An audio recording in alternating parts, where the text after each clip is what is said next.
Go ahead. Turn it up. It's the Record Machine Show with your host, Jimmy Howe.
Ladies and gentlemen, please welcome from the band SteelCity, guitarist Mike Floros and bassist Jason Cornwell.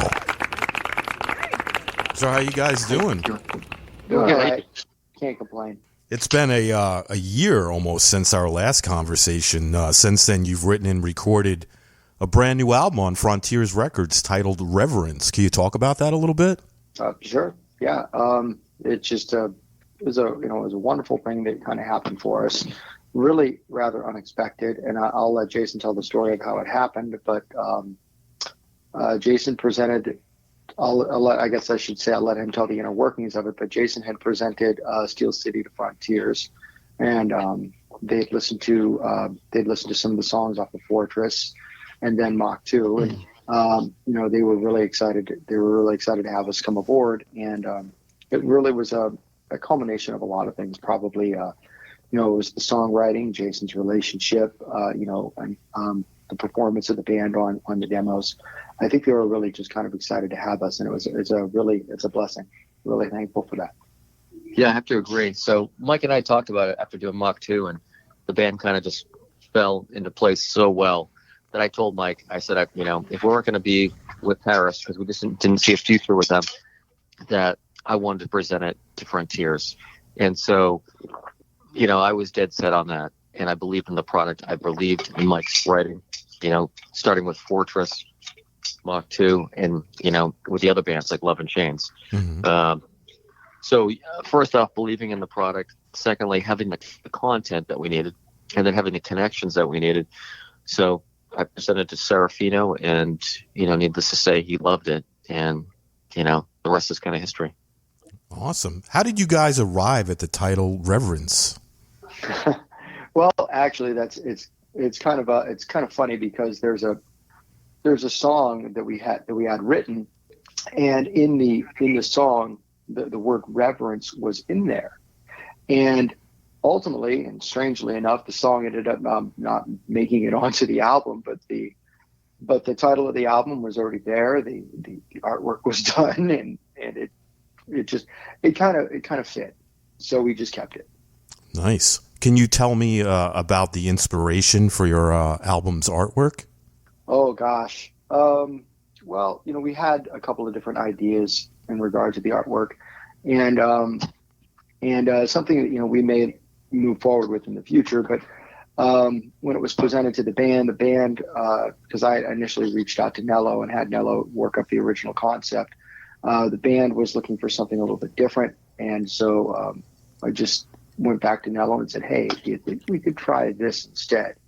And we just wanted to be something that was, I guess, gritty, kind of Gotham City-ish is about the best. I think when we were talking about the album, I think it was Roy that actually said, Steel City it's gritty, man. We need to have something that's more like Gotham City, like kind of tough. And Jason, I think, concurred with Roy. Mm-hmm. And and what they said was, we definitely took it all into account and went back with a different concept. And actually, I think it came out fantastically well. So, I definitely appreciate the input of everybody. And I think that actually ended up working out for the better. Mm-hmm. Yeah, I think it looks great. I mean, I was kind of going towards the other extreme. So we kind of mixed and melded the two together, mm-hmm. And it was kind of funny because, not to talk about the other band, Love and Chains, but I was kind of going more towards like a Rust Belt kind of cover for that record that we did. And, Mike was kind of going towards, I think, the other SteelCity records. And I think we kind of just came to, a meeting at the minds, and it worked out well. And, I think, on upcoming records with SteelCity, we'll probably even see more development on this. Yeah, it's a great album cover. Nello is great at what he does. He even helped me with my vision for my website, my banner and my logo. Wow, that's good. Yeah. Yeah, he's a good dude. We really love Nello, for sure.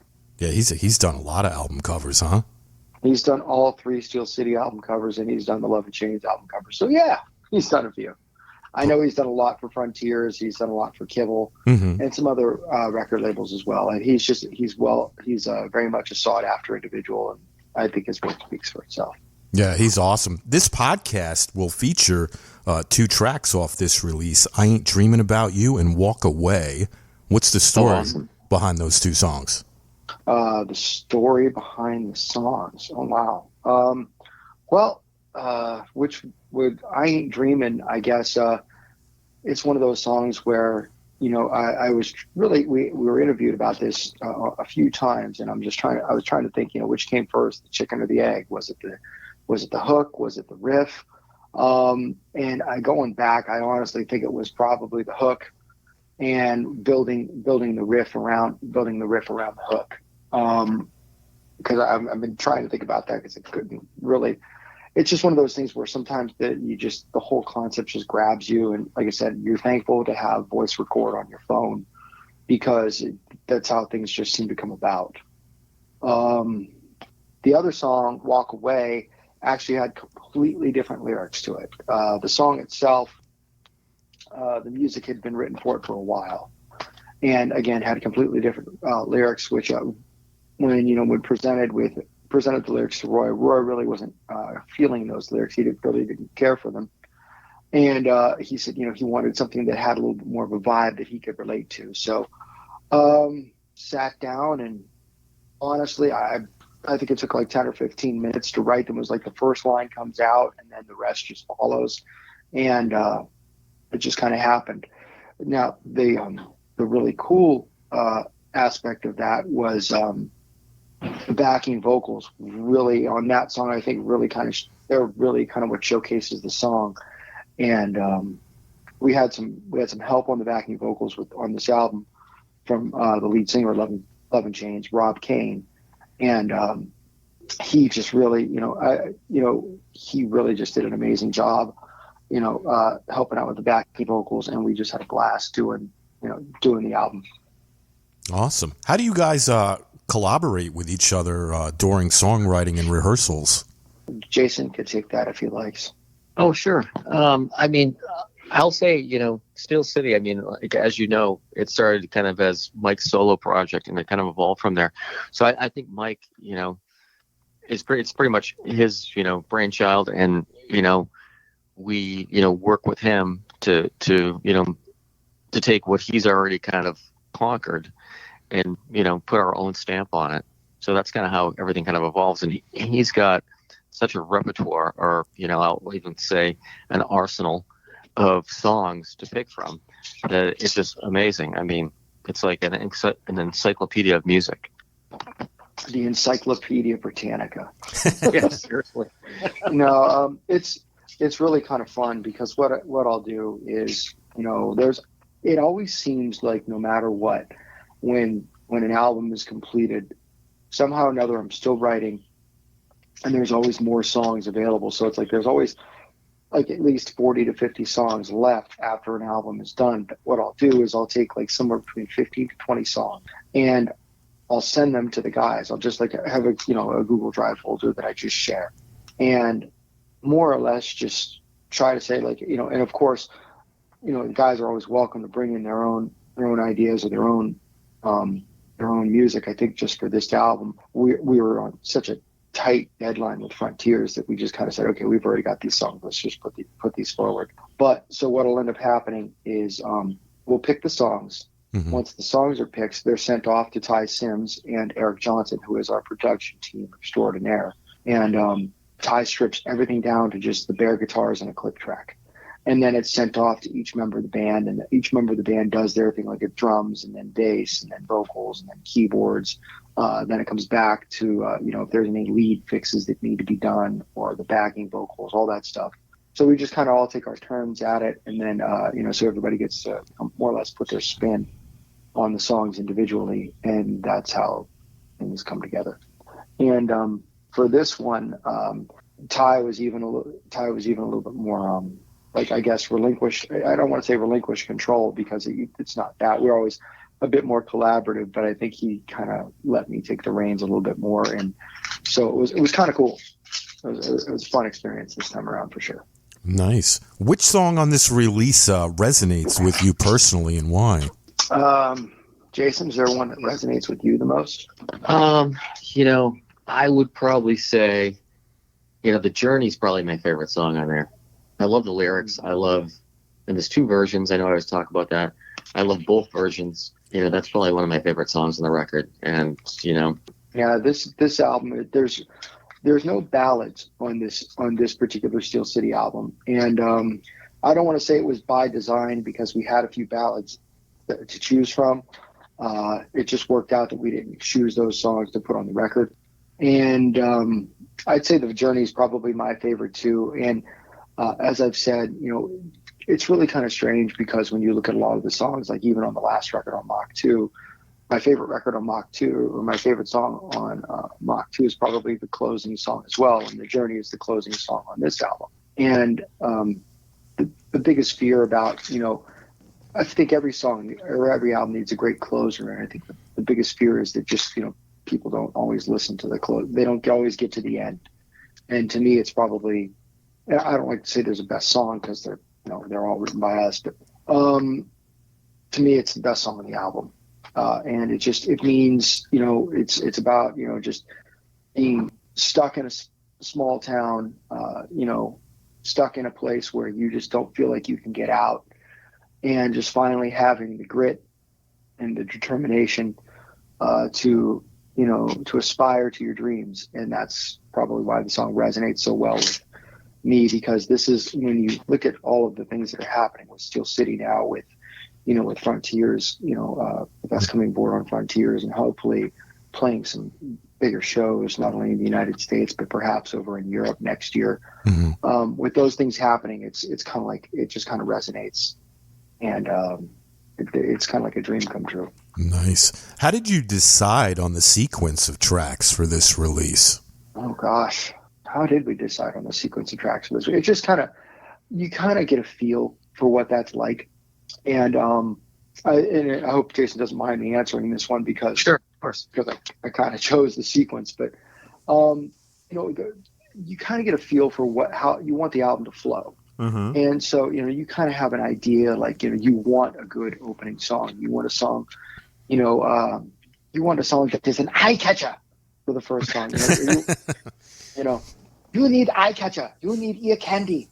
But so you want something that kind of grabs people's attention right from the outset. And then you're always looking for like that 1-2 punch. That second song has to be something that kind of keeps them interested. And it's usually, that I think with this album, the song we chose for the lead off was I Ain't Dreaming About You. And the other song that was in consideration was possibly the song Bank, because they both have a different vibe that can give, but I think we chose correctly, because Bank, I think, would have given a different vibe for the album completely than going with the what was supposed to be the lead off single. That's out. There you go. That's my answer. Which song was the most challenging to write and record, and why? Oh boy, I don't know. That's a good question. I'd say, there's a couple of songs that were, I don't know if there's any song that's truly challenging. I'd say maybe Bank was kind of a challenge to record, because I had to re-record all of the guitars for Bank, because I'll get these phone calls from Ty. And the same goes for Midnight Dancer. I believe I had to re-record those too, including the solo and everything. Because what will end up happening is I'll get these phone calls from Ty. Like, initially we'll go through the songs and he'll listen to them and he'll like, how's everything? And I'll ask him, how's everything going? Do you need me to redo anything? He'll be like, no, I think we're good. And then, he strips them down, as I said, to just the bare guitars. And then the drums come in. Mm-hmm. And once the drums come in, sometimes things just need to be retracked. It's just part of life. And he'll call me and he'll say, I need you to retrack this. And some of those songs, they're kind of hard, as far as like the guitar solos, or, just like the rhythmic picking, especially of a song like Midnight Dancer. Mm-hmm. So that kind of presents a challenge when Ty asks me to re-record stuff. The one thing I will say is he knows what he's doing, and he's, I'd say, about 99.999% right. Whenever he asks me to retrack something, it always comes out better. Well, that's good. And I might resent him at the time for doing it, but he's usually right. Right. You got to trust the process, mm-hmm. right? Very much so. How has your music evolved since you guys first started playing together? I have my ideas, but I'd love to hear what Jason's ideas are about that. My evolution doesn't start till Mach 2, so I'm not there from the beginning, but I've always been inspired by what Mike's original concept was, the mm-hmm. Fortress. So, the evolution of the music, I think we've still got the same kind of opinion where we want the band to be. A band that's got, great production, fantastic songs. I mean, like, hit maker kind of stuff, big choruses and big guitars. I mean, in my opinion, that's part of the evolution. That's what I think that's what Mike was doing from the get-go. But I mean, it all goes back to a great song. I mean, there's so many songs that are out there, so many bands that have done it. I've always been a big fan of David Lee Roth, and the Eat 'Em and Smile record was a great record, and it was really exciting. And people will probably hate me for this, but had great playing on it, had really exciting say but didn't really have those huge choruses that I think were necessary. Mm-hmm. Where I think we do. I think the band's gotten heavier. I will say that. I mean, with each album, and part of that has to do with I think has to do with who's singing. Like some of these songs that are on, not all, but some of the songs that are on Reverence were actually written at the same time that songs that were on Fortress or songs that were on Mach 2. I mean, some of them were written around the same time. Some of them are newer. But I think just, we've kind of chosen a little bit of a heavier route. And I think that has a lot to do with the fact that, Brian Cole, who's an amazing singer, sure is, he has a different vibe than Roy, mm-hmm. who is also an amazing singer. I mean, they're both fantastic in their own right. They just bring something different to the table. And I think, with Roy being part of SteelCity, it just warrants a heavier vibe. Mm-hmm. And I think that's probably part of the direction that we've gone. And I think some of the newer songs do kind of show that, I guess, I don't know, maybe a little bit more maturity in the actual musical part of the writing.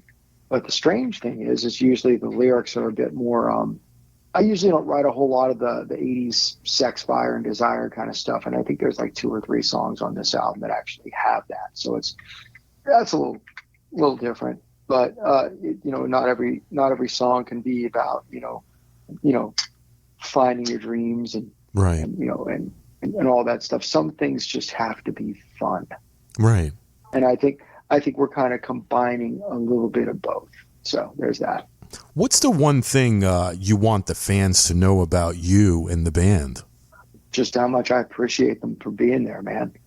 We're a new band. I mean, whether we've been around since 2018 or not, we're a new band. The legacy bands really have the luxury of their fans being grounded in who they are, and they'll go see them no matter what, because when Warrant or Winger or Europe or any of these, basically the heroes of my youth come to town, people are going to line up to go and see them, because that's just, that's the soundtrack of their youth. So when people come out to see us, I'm just thankful they're there. I'm thankful that they actually appreciate new music, and they've actually searched us out, found us, and they enjoy spending time listening to our music. Is Striper on Frontiers? Yeah, it's funny that you said that, because I was just reading an article today, and Michael Sweet kind of referenced, because they have a recent album out.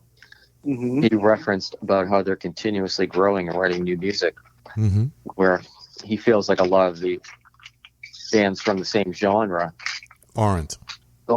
don't really pursue that. They'll just go around, they'll play the classic hits, and he was basically saying it's part of his growth to continue to mm-hmm. write songs. It's not just about the money, it's about the feeling he gets. Right. He wants to be creative all the time. I mean, he probably doesn't want to keep playing the same 20 songs every show. You want to add some new ones too. Yeah, and he's a nice guy. I mean, he can feel free to add SteelCity to any one of the shows that he wants. So that would be cool. Happy to. They're playing I'm House of sure Blues we here. Could. I mean, I've talked to them about it.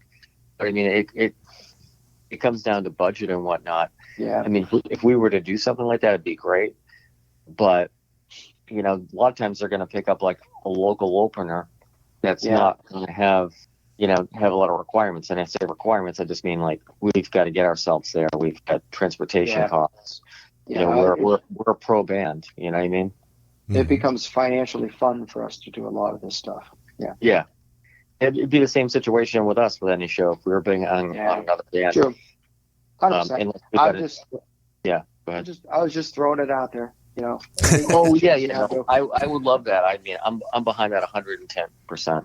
Yeah, just and that might happen. Little tongue in cheek there. That's all. That would be cool. Oh, yeah. That would definitely be cool. They're coming here in 100%. November. You know, Striper, Winger, any one of those bands that's on Frontiers, feel free to, just pick up the phone, or we'll call you at whatever we need to. Now, do you guys have any shows lined up or any upcoming projects, perhaps a music video coming out that you care to share with us?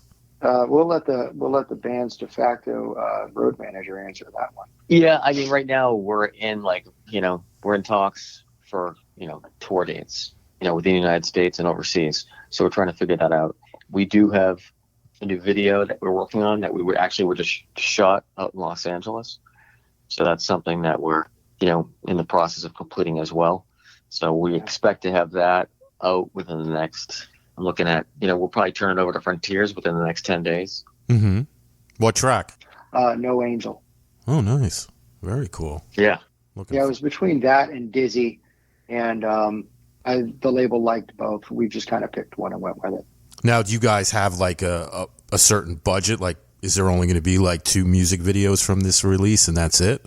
I think it just depends on that might be it. Yeah. I mean, it just depends on how things work out for us. If there's an opportunity to shoot another one and we end up having budget for it, then that might be the case. But we're pretty excited.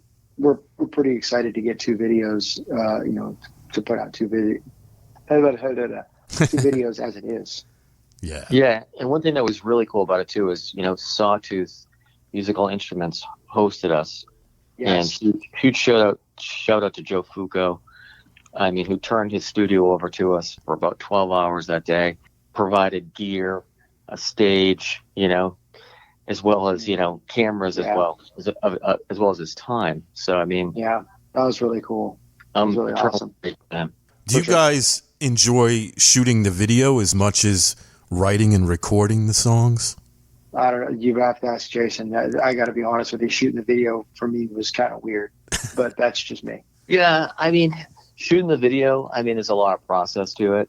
We're, and a lot of it, besides like Joe helping us out, and we've got, Justin, who's worked with Frontiers, and Jim Marshall from Red 13, those guys that are outside. A lot of it is DIY, meaning, we're working on a decent budget, shooting a lot of the stuff on our own, working through it on our own. And then, we send it off to these pro editors, and then we'll get a rough version, and then it'll get sent back to us, and it's either yay or nay. The last time around, we got kind of like, it almost looked like, I don't know, it was a little over the top. So kind of in the 11th hour, Mike and I decided we're going to redo it. Yeah, I had a cow. Jason had to listen to me cry and complain. So there was that. No, good. I mean, all that kind of stuff helps you grow as a band, and the outcome was a lot better. Yeah. Than big difference. Big difference in that revision. The revision was fantastic.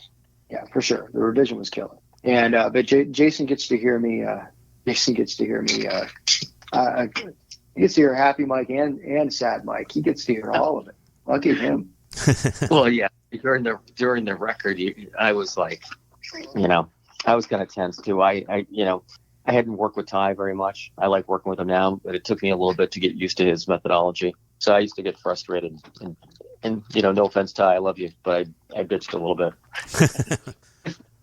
Where can the listeners go to learn more about you? They can visit our Facebook or Instagram pages. I'm going to be quite honest with you. We do have a Twitter page. I post on Twitter about as often as I go ice fishing.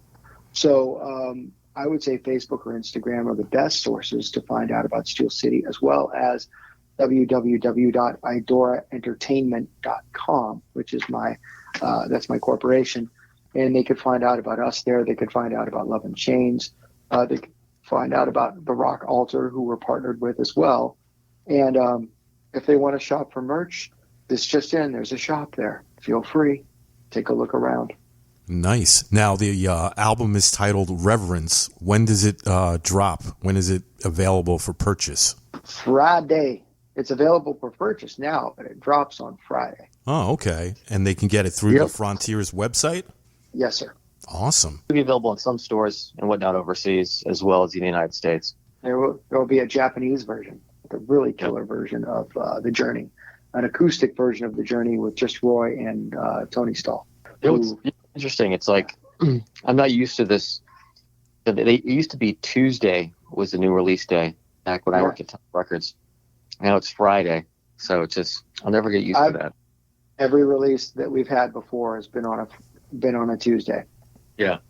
Yeah, and that's because I always thought, because the Idora Entertainment stuff is kind of DIY, and it's like, so I'm like, I always thought it was Tuesday. I'm like, okay, I'm putting this one out on Tuesday. I'll gladly pay you Tuesday for a new CD today. But yeah, You worked at Tower?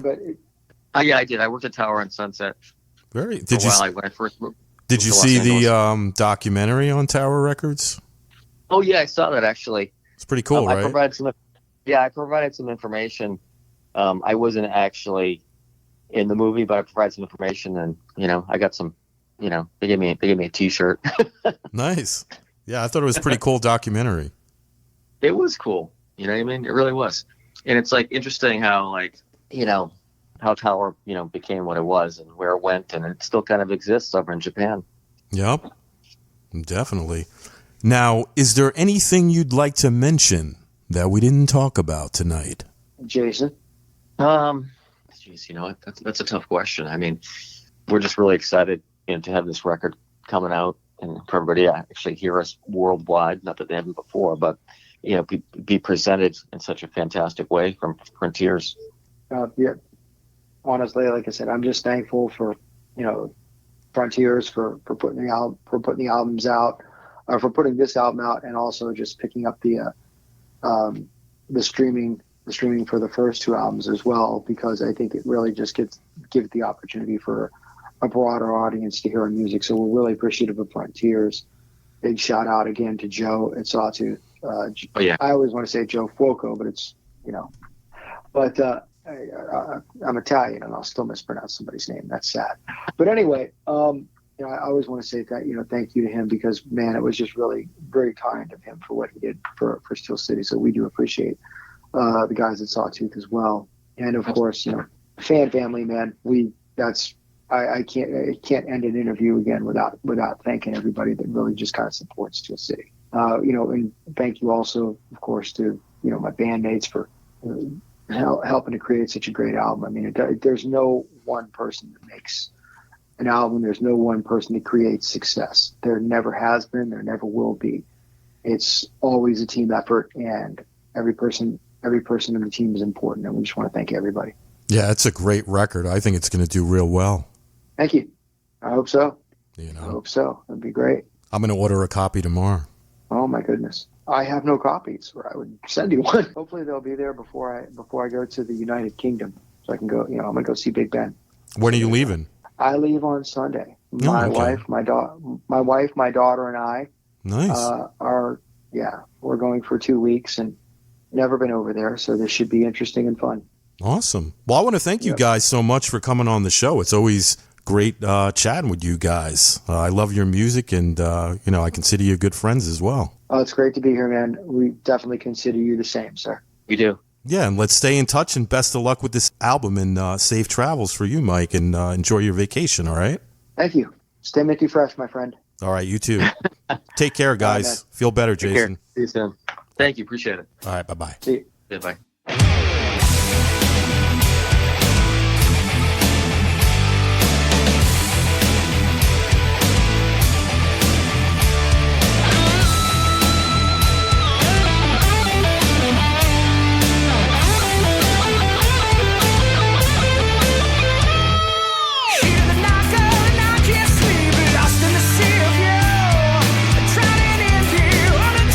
Completely lost from view.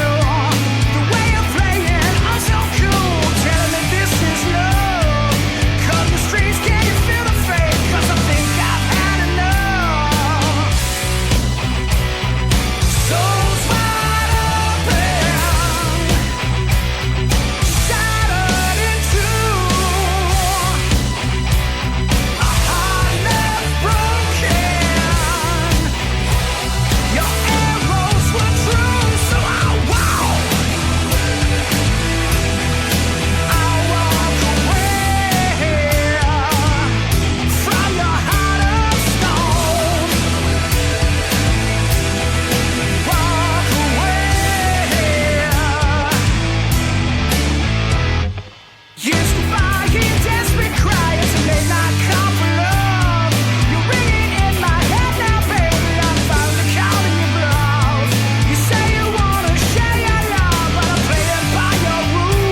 is a weekly radio podcast produced by Jimmy Hall Productions. All rights reserved. For information regarding distribution or adding this podcast to your website, please visit our contact page at therecordmachineshow.com to submit your request. Thanks for listening. See you next time on The Record Machine Show. The Record Machine Show.